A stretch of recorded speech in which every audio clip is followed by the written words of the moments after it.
మిత్రులారా, కబ్జా కబ్జా కబ్జా ఎక్కడ చూసినా కబ్జాలే కనిపిస్తున్నాయి. ఎక్కడ చూసినా అవినీతే కనిపిస్తుంది. ఎక్కడ చూసినా మొత్తం అన్యాయమే కనిపిస్తుంది.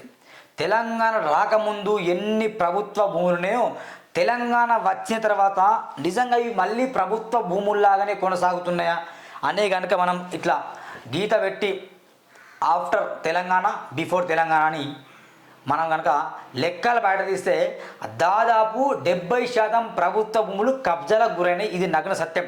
దానికి ఆర్డీఓల సపోర్టు, ఎంఆర్ఓల సపోర్టు, హైదరాబాద్లో అయితే గ్రేటర్ హైదరాబాద్ మున్సిపల్ కరప్షన్స్ వాళ్ళ సపోర్టు, కార్పొరేషన్ కాదు, గ్రేటర్ హైదరాబాద్ మున్సిపల్ కరప్షన్ అయిపోయింది మొత్తం.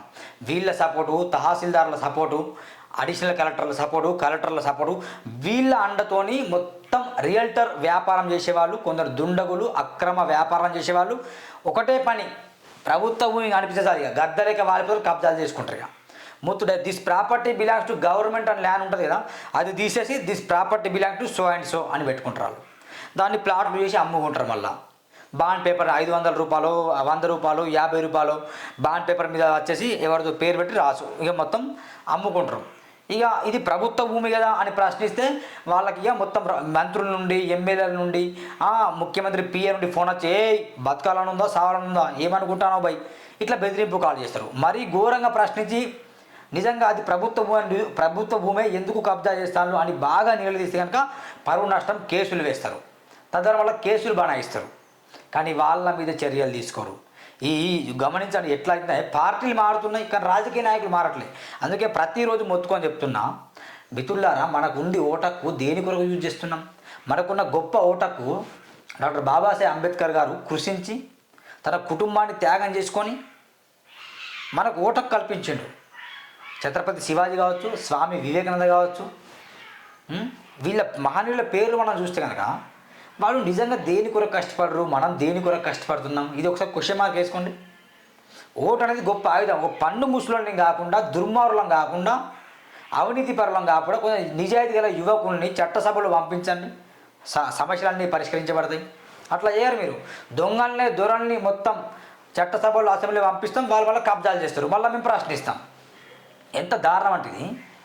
నాగారాం కావచ్చు, ఏఎస్ రావు నగర్ కావచ్చు, ఈసెల్ కావచ్చు, దమ్మాయిగూడ కావచ్చు, కుషాయిగూడ కావచ్చు, అటు చెర్లపల్లి కావచ్చు, అటువైపు ఆ ఏరియాలు, ఇటు ఉప్పల్ బగాయత్ కావచ్చు, దిల్షుక్ నగర్ కావచ్చు, కాప్రా, ఇటు అటేమో అయ్యప్ప సొసైటీ, మాదాపూర్, గచ్చిబౌలి అటువైపు ఈ ఏరియాలలో విపరీతంగా స్కాములు జరుగుతున్నాయి.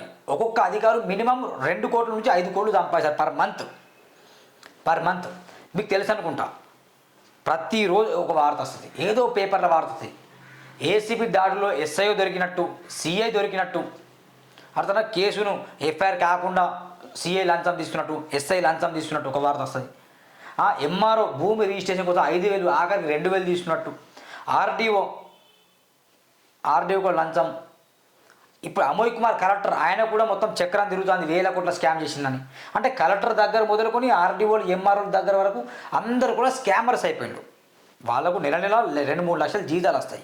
ఆ జీతాలు సరిపోక మొత్తం సామాన్య ప్రజలకు, బడుగు బలైన వర్గాలకు మొత్తం అన్యాయం చేస్తూ వీళ్ళు రియల్టర్లకు లేదు, వాళ్ళు నిజంగా సంపాదించి అవినీతి అన్యాయం చేస్తే పేదోడు ఏమైనా డెవలప్ అవుతాడా?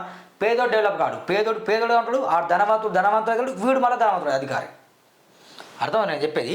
పేదోడులా ఉంటాడు, ధనవంతులు ఉంటాడు, వ్యాపారం చేసేవాళ్ళు మళ్ళీ కోట్లు పెట్టాడు, ఇంకా 10 కోట్లు సంపాదిస్తాడు. ఈ అవినీతి అధికారి గ్రీన్ పెన్తో సంతకం పెడతాడు, అనవసరంగా పర్మిషన్ ఇస్తాడు, వాడు ఇంకా 100 కోట్లు సంపాదిస్తాడు. ఈ పేదోడు ఉంటాడు. నిజంగా నువ్వు అవినీతి చేస్తే పేదోడిని డెవలప్ చెయ్యరాదు అట్లా. మిత్రులారా, బాగా గమనించండి. బిఫోర్ తెలంగాణ, ఆఫ్టర్ తెలంగాణ ఇట్లా మొత్తం ఇట్లా మధ్యలో గీత గీసేసి బిఫోర్ తెలంగాణ ఎన్ని ప్రభుత్వ భూములు ఉండే, ఆఫ్టర్ తెలంగాణ ఎన్ని ప్రభుత్వ భూములు ఉన్నాయి లెక్కేయండి. 70% భూములు కబ్జాలకు గురైనాయి. అర్థమైందా? ఎంపీపీలు, జడ్పీటీసీలు మొదలుకొని వాళ్ళు కూడా గుట్టన్ని కబ్జాలు చేసుకుంటాను. లేవు ఆధారాలు అన్నీ ఉన్నాయి కదా. ఖమ్మంలోని కొన్ని కోట్ల విలువైన భూములు కబ్జాలకు గురైనాయి. దాని మీద మేము ప్రచారం కూడా చేశాం. అలా చెప్పుకుంటూ వెళ్తే ఎన్నో భూములు కబ్జాలకు గురైనాయి. కొన్నేమో అధికారంలో ఏర్పాటు ఉంటే భవనాల పేరిట రియల్టర్ వ్యాపారులకు ప్రభుత్వ భూమి లెక్క ప్రకారం వాళ్ళు అమ్మేస్తారు. 10 కోట్ల భూమిని 5 లక్షలకు అమ్మేస్తారు. దాంట్లో వల్ల వాళ్ళు కంపెనీ పెడితే దానివల్ల కమిషన్, రాజకీయ నాయకులు గిట్లుంటుంది వ్యవహారం. అంటే ఏమవుతుంది ఇక్కడ? ప్రభుత్వ భూముల్ని ఏ పార్టీ అధికారులు ఉంటారో ఆ పార్టీ ఏమో అమ్మేస్తారు, ఉచిత పథకాలు రన్ కావాలి కదా అని. ఓకే, అది ప్రజలకు అందుతుంది అనుకున్నాం కొంతమేరకు. మరి కబ్జాలు ఎక్కడెక్కడైతే భూములు ఉన్నాయో వాటిని కబ్జా చేసి అవి అమ్ముకోవడం ఏంటి? నేను మార్నింగే ప్రశ్నించా. అబ్దుల్లాపూర్ మెట్ దగ్గర నిన్న 2 ఎకరాల భూమి కబ్జా గురింది అని నాకు తెలిసిన వెంటనే నేను వెళ్ళి బరాబర్ ప్రశ్నించా. నిజంగా సూరన్న అమ్ముడు పోయే వ్యక్తి అయితే ఆ ఓనర్ పేరు తెలుసుకోవడం, ఆ ఓనర్ నంబర్ తెలుసుకొని వీడియో డైరెక్ట్ ఓనర్కి పంపించేసి, ఇగో హలో ఓనర్ గారు, నేను మరి వీడియో రిలీజ్ చేస్తే మరి నాకు 2 లక్షలు ఇస్తావా లేదా, ఒక 10 లక్షలు ఇస్తావా లేదా, 2 ఎకరాల భూమి సుమారు 20 కోట్లు ఉంటుంది, ఒక 50 లక్షలు అంటే ఇయ్యరా? కానీ ఎందుకు అమ్ముడు పోను? ఎంఆర్ఓ గారికి పంపించి లొకేషన్ భవనాన్ని వెంటనే కూలగొట్టమని చెప్పిన. ఎంఆర్ఓ వెంటనే ఆర్ఐని పంపించాను. నిన్న 2 గంట సేపు 5 నిమిషాలు ఎంఆర్ఓతో మాట్లాడిన, లొకేషన్ ఫొటోస్ పంపించాం, వెంటనే వచ్చి కూలగొట్టాడు. అది జరిగింది. న్యాయం కోసం కొట్లాడతాను. అందులోనే భాగంగా ఈరోజు ఒక విషయం మాట్లాడతా. భూ కబ్జా ఎడితే జవహర్ నగర్. ఈ జవహర్ నగర్లో విపరీతంగా స్కాములు, ఏడా చూసిన స్కాములే. స్కామ్ ఇక జవహర్ నగర్ అన్నా మరి స్కామారం నగర్ అన్నా, దీన్ని అర్థం కావట్లేదు. నేడు కాంగ్రెస్ నేతలు భూ కబ్జాలు, నాడు బీఆర్ఎస్ నేతలు భూమాయ. ఇక అంతే బరాబరే. బీఆర్ఎస్ పార్టీ ఉన్నప్పుడు వాళ్ళు దోచుకున్నాడు. ఇక 10 సంవత్సరాలు ఆకలి మీద ఉండే కాంగ్రెస్ పార్టీ.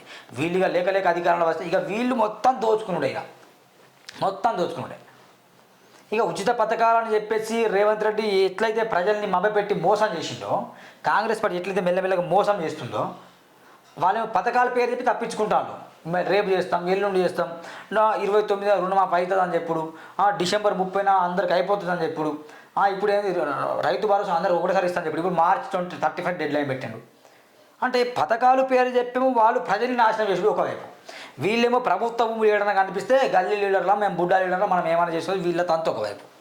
నాడు కాంగ్రెస్ నేతల భూ కబ్జాలు అట, నేడు బీఆర్ఎస్ నేతలు భూ కబ్జాలు. అంటే నేడు కాంగ్రెస్ నేతలు, నాడు బీఆర్ఎస్ హయాంలో హవా, నేడు కాంగ్రెస్ హయాంలో అదే తంతు. అంతే బరాబరే. ఏమంటున్నాను, చట్టసభల్లో పార్టీలు మారినాయి, వెళ్ళిన ముఖాలే వెళ్తారు. ఒకవేళ వాడు వెళ్ళకపోయినా వాడి దగ్గర వెళ్తాడు. అయిపోయింది. వాటితో కలిసిమెలిసి ఉండి మందు చిందులు వేసుకొని మంచిగా 2 పెగ్గులు వేసేసి చలో దందాలు, భూ కబ్జాలు చేసుకోవడం. అటు ఎంఆర్ఓకో, ఆర్డీఓకో, అడిషనల్ కలెక్టర్కో ఎంతో కొంత డబ్బు మూట చెప్పడం, నెల పంపించడం. ఇక మాలాంటి వ్యక్తులు ఎవరైనా వెళ్ళి కంప్లైంట్ ఇస్తే ప్రభుత్వ భూమి అంటే, అవునా నిజమా ప్రభుత్వ భూమి మాకు తెలియదు కదా, లొకేషన్ పంపని చెప్తారు. మళ్ళీ 2 రోజులు కూల కొడతారు, మళ్ళీ అక్కడ కడతారు. ఇలాంటి దందా నడుస్తాను మొత్తం. మేడ్చల్ బ్యూరో నేడు న్యూస్. ప్రభుత్వ భూమి కనిపిస్తే చాలు నేతలు గద్దల్లా వాలిపోతారు. నాడు బీఆర్ఎస్ ప్రభుత్వ హయాంలో అదే తంతు, నేడు కాంగ్రెస్ హయాంలో అదే సీన్.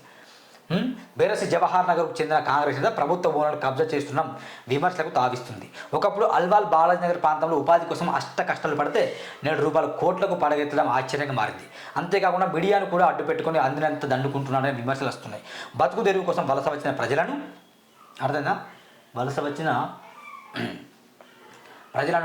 అది ఉంది. నెక్స్ట్ పేజ్ అవుతాం. ఉపాధి కోసం ఒకప్పుడు కష్టాలు పడిన వ్యక్తి ఊహించిన విధంగా ఎదిగి జవహర్ నగర్ కాంగ్రెస్ పార్టీ మండల కమిటీలో కీలక పదవిని దక్కించుకున్నాడు.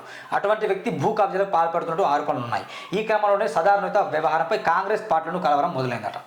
ఇక్కడ బతుకు తెరువు కోసం వలస వచ్చిన ప్రజలను ఇక్కడ ఉంది. Second page. టార్గెట్ చేసుకుని తక్కువ ధరకే భూములు ఇస్తామంటూ టొకరా వేస్తున్న సదరు నేత వ్యవహారం కాంగ్రెస్ పార్టీకి నష్టం కలిగించేది మారింది. ఇది రేవంత్ రెడ్డి పక్కనే ఉంటాడు. అంటే రేవంత్ రెడ్డి అనుచరుడే. రేవంత్ తెలిసే ఏమనంటే రేవంత్ రెడ్డి ఫోటో చూపించుకుని రేవంత్ రెడ్డి బాగా పరిచయం, ఏమని అనుకో కాంగ్రెస్ పార్టీ మా సీఎం పిఎకి ఫోన్ చేస్తాం అని చెప్పి బెదిరించడం, మీడియాని వాడుకోవడం, అందరిని కాడికి దోచుకోవడం. ఒకప్పుడు కష్టాలు పడ్డ వ్యక్తి ఇప్పుడైతే మొత్తం రాష్ట్రాన్ని వెళ్తాడన్నట. తక్కువ ధరకే భూములు ఇస్తామంటూ టొకోరా వేస్తున్న సాధారణత వ్యవహారం కాంగ్రెస్ పార్టీకి నష్టం కలిగితే మారింది. బీఆర్ఎస్ అధికారంలో ఉన్నప్పుడు మాజీ మంత్రి ప్రస్తుతం మేడ్చల్ ఎమ్మెల్యే మల్లారెడ్డి అండతో జవహర్ నగర్ మాజీ మేయర్ మేకల కావ్య భూ కబ్జాలకు పాల్పడిన ఆరోపణలు ఉన్నాయి. ప్రభుత్వ స్థలంలో గెస్ట్ హౌస్, స్విమ్మింగ్ పూల్ నిర్మించినట్టు విమర్శలు రావడం విదితమే. అధికారం పోయిన తర్వాత ఇంటికే పరిమితం జరిగింది. ఇక కాంగ్రెస్ పార్టీ అధికారంలోకి రాగానే తెరపైకి పుట్టుకొచ్చిన సాధారణత ఎంత చెబితే అంతగా సాగుతున్నట్టు సమాచారం. సర్వే నెంబర్ 670లో ప్రభుత్వ స్థలంలో కంచె వేసిన భూ కబ్జాదారులకు అన్ని తానే చూసుకుంటానంటూ ₹1,00,000 వసూలు చేసి తెలిసిందట. అర్థంగా సర్వే నెంబర్లో 670 సర్వే నెంబర్లు అట ప్రభుత్వ స్థలంలో మొత్తం కంచె ఇట్లా వేస్తారట. దాంట్లో ఎవరైనా భూములు ఎవరైనా ఉన్నారనుకో ఇక వాళ్ళకి ఇచ్చేస్తారట. తీసుకో ప్రభుత్వ భూమే, నాకు డబ్బులు ఏమైతే నేను చూసుకుంటా అని చెప్తారట. గట్ల కథ. ప్రస్తుతం ప్రభుత్వ స్థలంలో నిర్మాణం జరుగుతున్న కోట్ల విలువ చేసే ప్రభుత్వ స్థలంలో చేపట్టిన నిర్మాణాలను రెవెన్యూ అధికారులు ఎందుకు అడ్డుకోవడం లేదు అనేది అంత చిక్కనిదిగా మారిందట. ఇప్పుడు మరి తహసీల్దార్ ఏమంటుందో తన మాట విందాం. అక్రమాలు సహించమాట. తహసీల్దార్ సుచరిత హెచ్చరిక. విధి నిర్వహణలో రెవెన్యూ ఇన్స్పెక్టర్లు బాధ్యత మరిచి అక్రమాలకు అండగా నిలిస్తే సహించేది లేదని తేల్చి చెప్పారు. ప్రస్తుతం కాప్రా రెవెన్యూ పరిధిలో పనిచేస్తున్న రెవెన్యూ ఇన్స్పెక్టర్లను తహసీల్దార్ ఆఫీస్కి అటాచ్ చేస్తూ మీడియాకు వివరాలు తెలిపారట. ఇది ధన్యవాదాలు జవహర్ నగర్ మున్సిపల్ కార్పొరేషన్ ధన్యవాదాలు ఉన్నది. మొత్తం అవినీతి. ఈ మొత్తం రేవంత్ రెడ్డి ఫోన్లో ఈయన అవుతారు. ఇక ఏం చెప్పాలి చెప్పు. ఈ జవహర్ నగర్ ఈ భూ కబ్జా వ్యవహారం ఏంది. ఇక వీరుంటే అతి త్వరలో ఈ లైవ్ లొకేషన్కి వెళ్ళి మనం వీడియో చేయబోతున్నాం. మిత్రులారా, ఎవరికి భయపడే ప్రసక్తి లేదు. ఖచ్చితంగా స్కాములు చేస్తే తాట తీయాల్సిందే. అర్థమైందా? మీకు అర్థమవుతుందా? స్కాములు చేస్తే తాట తీయాల్సిందే. ఎవరికి భయపడే ప్రసక్తి లేదు. రేవంత్ రెడ్డి ఈ విషయాన్ని ఇదే పేపర్ కటింగ్ వెళ్ళి తీసుకెళ్ళి రేవంత్ రెడ్డికి చూపిస్తానండి. ఏం జరుగుతుంది రేవంత్ రెడ్డి? అరే ఇలాంటి వల్ల మీరు బ్యాడ్ నేమ్ అవుతాను బరాబర్. కేసీఆర్ చెడిపోయింది అందుకేగా, ఎమ్మెల్యేలు దిగింది అందుకే కదా.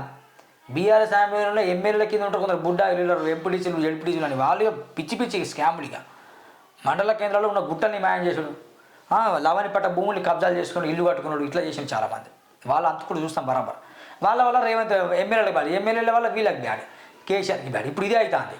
బుడ్డల వల్ల కాంగ్రెస్ ఎమ్మెల్యేలకు బ్యాడ్, కాంగ్రెస్ ఎమ్మెల్యేల వల్ల ముఖ్యమంత్రి రేవంత్ రెడ్డికి బ్యాడ్. ఇట్లా అవుతుంది. కాబట్టి ఈ తంతును మార్చాలని గట్టిగా నేను ప్రయత్నం చేస్తున్నా. రేవంత్ రెడ్డికి ఈ న్యూస్లు నేను అదే విధంగా చూసుకో. ఎప్పుడు చూసినా గివే న్యూస్లు చదువుతాను నేను. కొత్త న్యూస్లు ఉంటే చదవాలని చూస్తున్నాను. ఏం లేవు. మొత్తం 7 చూసినా కబ్జా స్కామ్ ఇదే కనిపిస్తుంది. ఖచ్చితంగా మిత్రులారా ఈ వీడియోని షేర్ చేయండి. అమ్ముడు పోని సమాజాన్ని నిర్మిద్దాం. జై భీమ్, జై భారత్, జై హింద్, జై తెలంగాణ.